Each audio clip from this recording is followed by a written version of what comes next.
Hello everyone, मैं प्रियंका चौधरी आप सभी का अपने प्यारे से यूट्यूब चैनल हिंदी कैफे में हार्दिक अभिनंदन करती हूँ। आज की इस वीडियो मॉड्यूल में हम पढ़ने वाले हैं कक्षा 9th की पोइम कैदी और कोकिला, जिसके कवि हैं माखनलाल चतुर्वेदी जी। तो देखिए, सबसे पहले कवि परिचय। माखनलाल चतुर्वेदी, जिन्हें हिंदी भाषा का पितामह कहा जाता है, उनका जन्म मध्य प्रदेश के होशंगाबाद जिले के बाबई गाँव में सन 1889 में हुआ। इन्होंने प्रभा, प्रताप तथा कर्मवीर नामक 3 पत्रों का संपादन किया। सन 1963 में इन्हें भारत सरकार द्वारा पद्म भूषण व साहित्य अकादमी पुरस्कार से सम्मानित किया गया। सबसे इम्पोर्टेंट थिंग, माखनलाल चतुर्वेदी हिंदी साहित्य संसार में एक भारतीय आत्मा के नाम से प्रसिद्ध है। कविता परिचय।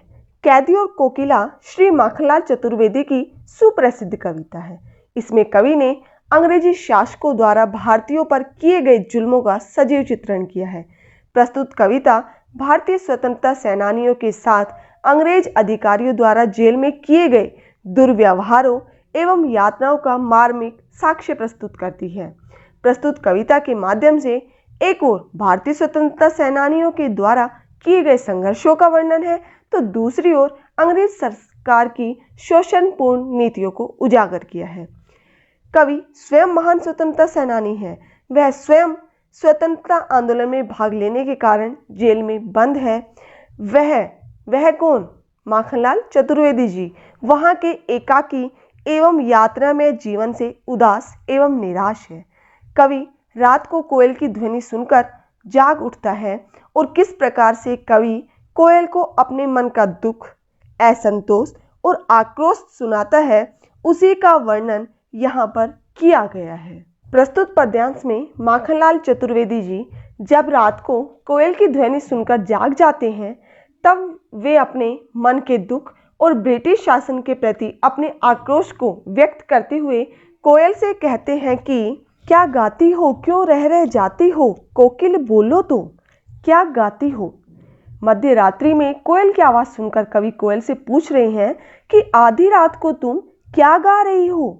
ये क्या कोई आज़ादी का तराना है या फिर गुलामी का कोई शोक गीत है जो तुम आधी रात्रि को गा रही हो। क्यों रह जाती हो। रह जाना मतलब बीच बीच में रुकना। कि तुम थोड़ी थोड़ी देर में चुप क्यों हो जाती हो। क्या तुम्हें अपने प्राणों का भय है या फिर अपनी जीवन शक्ति को समेट रही हो।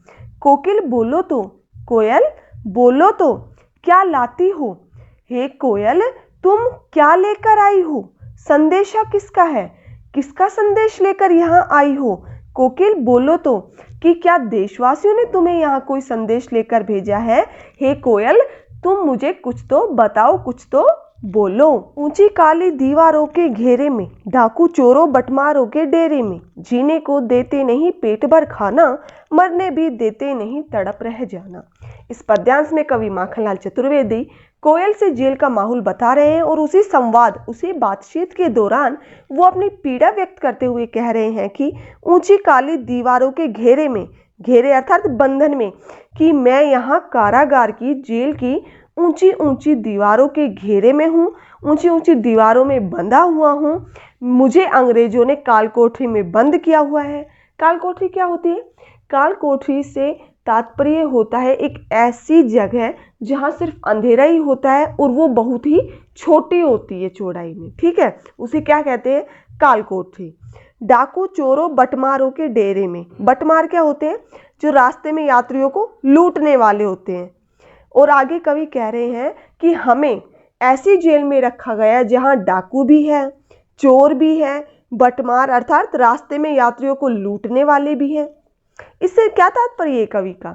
इससे कवि का तात्पर्य है कि चोर, डाकू और बटमार तो कैसे अपराधी है? सामाजिक अपराधी है। और हम कैसे हैं?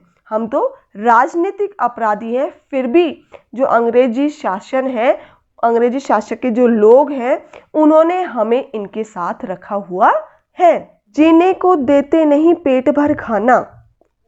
और कवि कह रहे हैं कि जीने को देते नहीं पेट भर खाना, कि हमें अंग्रेजी सरकार पेट भरकर खाना भी नहीं देती जिससे कि हम जीवित रह सके। मरने भी देते नहीं तड़प रह जाना। और यहाँ हमारी ऐसी दशा बना दी गई है कि ना तो हमें ये लोग मरने देते हैं और ना ही भली भांति हमें जीने देते हैं। अर्थात बस अब हम तड़प कर ही अपना जीवन व्यतीत कर रहे हैं। क्लियर? जीवन पर अब दिन रात कड़ा पहरा है, शासन है या तम का प्रभाव गहरा है, हिमकर निराश कर चला रात भी काली, इस समय कलिमा में जगी क्यों आली। जीवन पर अब दिन रात कड़ा, कड़ा मतलब कठोर पहरा है। कवि कह रहे हैं कोयल से कि अंग्रेजी सरकार का हमारे जीवन पर दिन रात कठोर पहरा लगा होता है। शासन है या तम, तम क्या होता है? अंधेरे का, प्रभाव गहरा है। और कवि कह रहे हैं कि ना जाने ये शासन कैसा है, इस शासन का प्रभाव गहरे अंधकार के प्रभाव के समान है। अर्थात जिस प्रकार अंधकार में मनुष्य को कुछ नहीं सूझता, वैसे ही अंग्रेजी शासन में किसी के साथ किसी भी प्रकार का सही न्याय नहीं होता है। हिमकर निराश कर चला रात भी काली, हिमकर चंद्रमा, निराश निराश होकर चल दिया है रात भी काली, और रात भी और अधिक काली हो गई है। कवि कह रहे हैं कि अब रात बीत रही है और जिस चंद्रमा से हमें थोड़ी बहुत रोशनी मिल रही थी, अब वो चांद भी, चंद्रमा भी ऐसा लग रहा है कि वो भी निराश होकर चला गया है। और चंद्रमा के जाने के बाद रात पूरी तरह से अंधकारमय हो गई है। इस समय कालिमा मई जगी क्यों आली, आली हे सखी, किसे कह रहे हैं कवि? कोयल को। इस कालिमा मई अर्थात काले रंग वाली, जगी क्यों आली हे सखी, कि इस कालिमा मई अर्थात गहरे रंग वाली कोयल, हे सखी तू इस अंधेरी रात में क्यों जाग गई। अर्थात तुझे ऐसा क्या गम है, क्या चिंता है कि तू इस अंधकार में रात में जाग रही है। क्यों हुक पड़ी वेदना बोझ वाली सी कोकिल बोलो तो, क्या लूटा मृदुल वैभव की रखवाली सी कोकिल बोलो तो। क्यों हुक पड़ी, हुकना होता है बोलना, वेदना बोझ वाली सी कोकिल बोलो तो। अर्धरात्रि के समय कवि कोयल की पीड़ा भरी आवाज सुनकर उससे पूछते हैं कि हे कोयल, तू इस प्रकार पीड़ा के बोझ से दबी हुई आवाज में क्यों बोल रही है।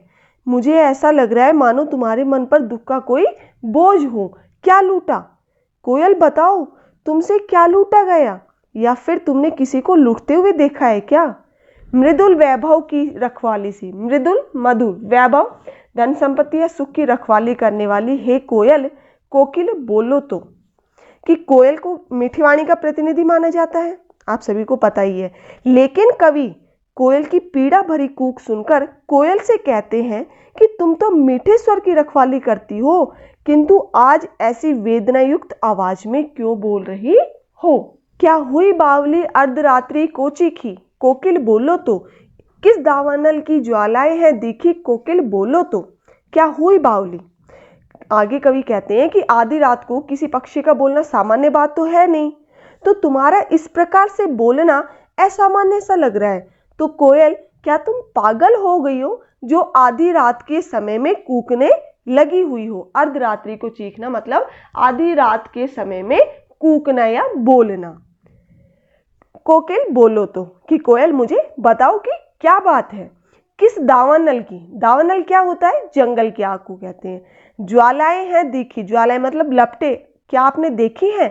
कोकिल बोलो तो, कि क्या तुमने कहीं जंगल में लगी आग की लपटें दिखाई दी है तुम्हें, जिन्हें देखकर तुम इतना डरकर इस प्रकार से कूक रही हो।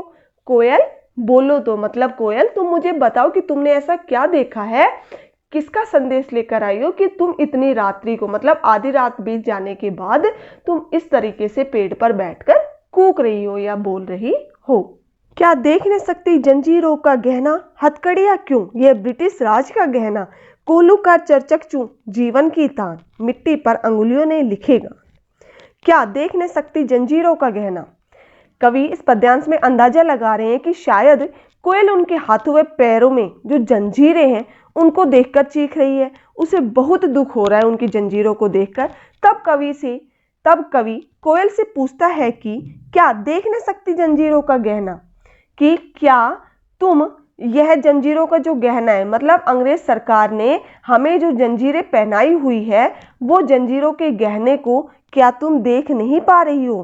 हथकड़ियां क्यों, ये हथकड़ियाँ जो हमने पहनी हुई है, यह हथकड़ियाँ नहीं है, बल्कि ये क्या है, यह ब्रिटिश राज का गहना है।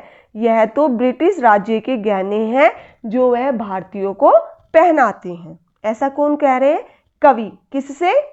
कोयल से। कवि के कहने का क्या भाव है?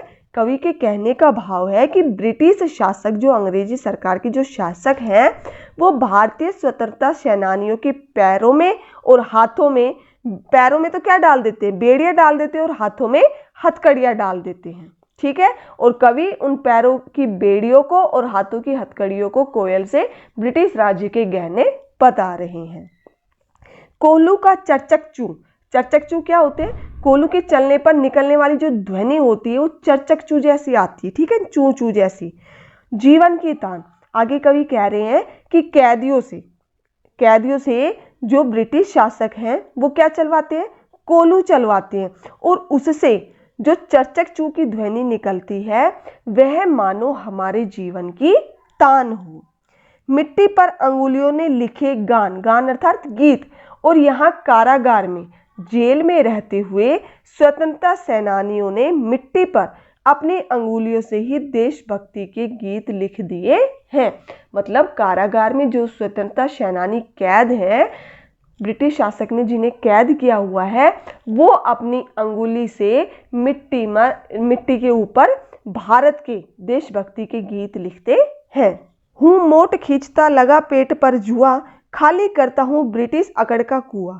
दिन में करुणा क्यों जगे रुलाने वाली, इसलिए रात में गजब डहा रही आली। हूँ मोट खींचता। मोट खींचना क्या होता है? चमड़े का ढोल होता है जिससे कुएं में से पानी निकाला जाता है। फिर से देख लो, मोट खींचना क्या होता है? मोट क्या होता है? एक चमड़े का ढोल होता है जिससे कुएं में से पानी निकाला जाता है। खींचता हूँ, लगा पेट पर जुआ। और जुआ क्या होता है? बैल होते हैं, जैसे दो बैल होते हैं, उनके कंधों पर क्या एक लकड़ी रख दी जाती है ना, और उससे वो रस्सी बांध दी जाती है जिससे कि वो उस वजन को खींचते हैं।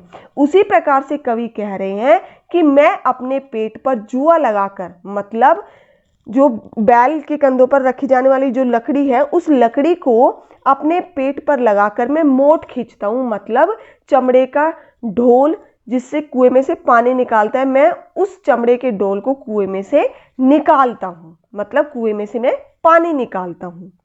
खाली करता हूँ ब्रिटिश अकड़ का कुआं। ब्रिटिश अकड़ का कुआं मतलब ब्रिटिश शासक के अकड़ का जो कुआं है उसे मैं खाली कर रहा हूँ। और कवि कह रहे हैं कि जिस समय मैं उस चमड़े के मटके में से पानी निकालता हूँ कुएं में से, उस समय मुझे ऐसा लगता है कि मैं कुएं से पानी नहीं, बल्कि ब्रिटिश शासन की अकड़, उसका अहंकार कुएं से निकाल रहा हूं। अहंकार रूपी जो कुआं है उसे मैं खाली कर रहा हूं। दिन में करुणा क्यों जगी, रुलाने वाली। और कवि आगे क्या कह रहे हैं कि दिन में जो रुलाने वाली करुणा है वो क्यों जगी। जब रुलाने वाली करुणा जगेगी तो उस करुणा के भाव कहाँ होंगे? चेहरे पर व्यक्त होंगे। और उन चेहरे पर जब वो भाव व्यक्त होंगे तो क्या होगी? अंग्रेज शासक जो है वो बहुत खुश होंगे कि जो भारतीय सेनानी है वो धीरे धीरे क्या हो रहे हैं? टूट रहे हैं। तो तब कवि कह रहे हैं कि दिन में रुलाने वाली करुणा क्यों जगे, इसलिए रात में गजब ढा रही आली। मतलब दिन में जो ये हमें रुलाने वाली करुणा है वो हम किसी को, मतलब अंग्रेजी शासकों को शो नहीं करते हैं, उनको जरा से भी खुशी नहीं होने देते कि हम टूट रहे हैं। इसलिए हम रात को ही करुणा जगाने वाली ध्वनि करके जो ये गजब ढा रही है, मतलब ये जो मतलब हमें पीड़ा होती है उसको हम रात को ही व्यक्त करते हैं ताकि अंग्रेजी शासक हमें देख न सके। और इस समय मतलब इसलिए जो रात को एक तो हमारी रुलाने वाली करुणा और दूसरी तू, दोनों ही अपनी अपनी ध्वनि करके गजब ढा रही हो। इस शांत समय में अंधकार को भेद रो रही क्यों हो, कोकिल बोलो तो चुपचाप मधुर विद्रोह बीज इस भांति बो रही क्यों हो, कोकिल बोलो तो। कवि कह रहे हैं कि इस शांत समय में, शांत समय कौन सा? अर्धरात्रि को। अर्धरात्रि में क्या होता है? चारों तरफ सन्नाटा छाया हुआ रहता है। तो कवि कह रहे हैं कि हे कोयल, तुम रात के इस शांत समय में अंधकार को भेदना मतलब अंधकार को चीरती हुई रो रही क्यों हो। कि हे कोयल, तुम रात के इस शांत समय में और गहरे अंधकार को चीरती हुई क्यों रो रही हो। कोकिल बोलो तो। कोकिल, हे कोयल, इस विषय में तुम मुझे कुछ बताओ तो सही। चुपचाप। मधुर विद्रोह बीज। विद्रोह बीज क्या होते हैं? विद्रोह की भावना पैदा करने वाले, मतलब क्रांति की भावना पैदा करने वाले। मधुर, इस भांति, इस प्रकार से बो रही क्यों हो। और आगे कवि कह रहे हैं कि इस प्रकार अपनी मधुर भाषा के द्वारा तुम क्रांति के बीज क्यों बो रही हो। कोकिल बोलो तो, हे कोयल बोलो तो। कवि के कहने का क्या भाव है? कवि को ऐसा अनुभव होता है कि जब वो रात को बोलती है कि जो ये कोयल की वाणी है वो भी लोगों में क्रांति की भावना पैदा कर रही है। और उन्हें ऐसा अनुभव होता है क्यों है?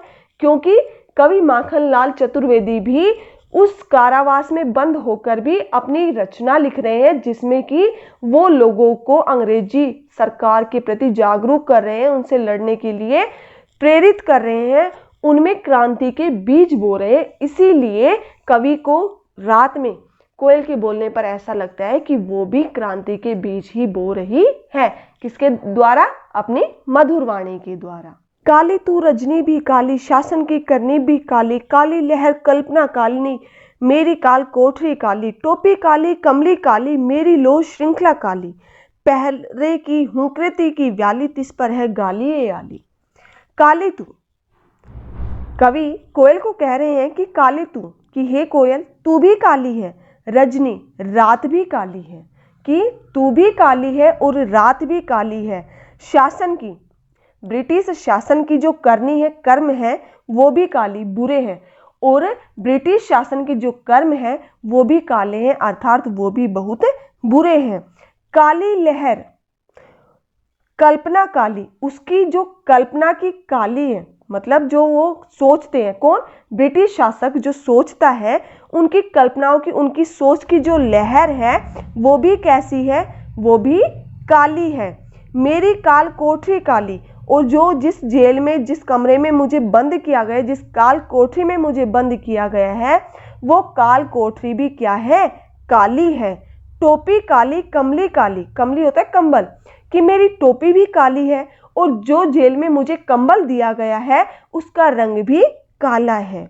मेरी लोह श्रृंखला काली, लोह श्रृंखला क्या होती है? लोहे की जंजीर, और जिन जंजीरों से मुझे बांधा गया है उनका रंग भी कैसा है? उनका रंग भी काला है।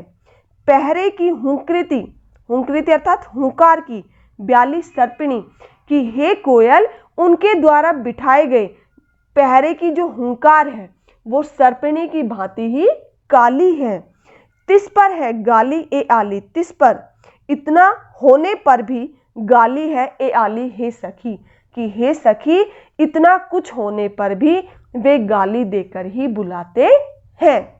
क्लियर? इस काले संकट सागर पर मरने की मदमाती, कोकिल बोलो तो, अपने चमकीले गीतों को क्यों कर हो तैराती, कोकिल बोलो तो। इस काले संकट सागर पर, काला संकट सागर कौन सा है? उनके जीवन पर जो संकट मंडरा रहे हैं, मतलब वो कहाँ, किसके अधीन हो चुके हैं? अंग्रेजों के अधीन है। ठीक है ना?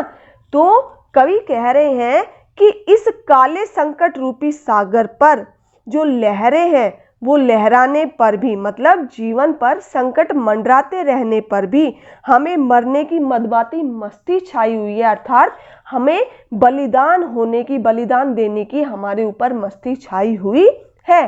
कोकिल बोलो तो, कि हे कोयल तुम कुछ तो बोलो, कुछ तो कहो अपने चमकीले गीतों को। और कवि क्या कह रहे हैं कि अपने चमकीले गीतों कर क्यों कर हो तैराती, कि हे कोयल तुम मुझे बताओ कि तुम अपने चमकीले गीतों को इस काले वातावरण पर किस प्रकार से तैराती हो। कोकिल बोलो तो, इसका तुम मुझे भेद दो, मुझे इसके बारे में बताओ। कोकिल, हे कोयल कुछ तो तुम बोलो। तुझे मिली हरियाली डाली, मुझे नसीब कोठरी काली, तेरा नभ भर में संचार, मेरा 10 फुट का संसार, तेरे गीत कहावे वाह, रोना भी मुझे गुना, देख विषमता तेरी मेरी, बजा रही तिस पर रणभेरी। इस पद्यांश में कवि माखनलाल चतुर्वेदी जी कैदी और कोकिला की जीवन की स्थितियों के अंतर को स्पष्ट करते हुए स्वयं अर्थात कैदी के जीवन के प्रति सहानुभूति अभिव्यक्त करते हुए कोयल से कह रहे हैं कि तुझे मिली हरियाली डाली, कि तुझे बैठने के लिए हरी भरी टहनी मिली हुई है, हरी भरी डाली मिली हुई है। मुझे नसीब कोठरी काली, और मेरे नसीब में काली कोठरी है, अर्थात मैं यहाँ कारागार में काली कोठरी में बंद हूं। तेरा नभ भर में संचार, नभ आकाश भर में, कि तेरे उड़ने के लिए सारा आकाश है, तू पूरे आकाश में अपना संचार कर सकती है, घूम सकती है, उड़ सकती है। लेकिन मेरा 10 फुट का संसार, जबकि मेरे लिए तो केवल 10 फुट का ही पूरा संसार है इस समय। मतलब मैं 10 फुट की काल कोठरी में कैद हूं, और वो कैसी है, बहुत छोटी है। तेरे गीत कहावे वाह वाह, और आगे कवि कह रहे हैं कि जो तू गीत गाती है, मतलब जब तू कूकती है, तू हूकती है, जब तू गीत गाती है तो लोग तेरे गीतों को सुनकर तेरी वाह वाह करते हैं। कहावे वाह वाह, तेरे गीतों की लोग वाह वाह करते हैं। रोना भी है मुझे गुनाह, और मेरी तो इतनी बुरी स्थिति है कि मेरा तो रोना भी अपराध माना जाता है। अर्थात कहने का क्या भाव है कि यदि मैं रो भी दूं तो जो अंग्रेजी शासक के लोग हैं वो क्या हो जाएंगे, खुश हो जाएंगे, और जो स्वतंत्रता सेनानी है अंग्रेजी शासकों को बिल्कुल भी खुश करना नहीं चाहते। देख विषमता तेरी मेरी, विषमता होती है अंतर, और आगे कवि कह रहे हैं कि हे कोयल, तेरे मेरे जीवन में कितना बड़ा अंतर है, तू देख।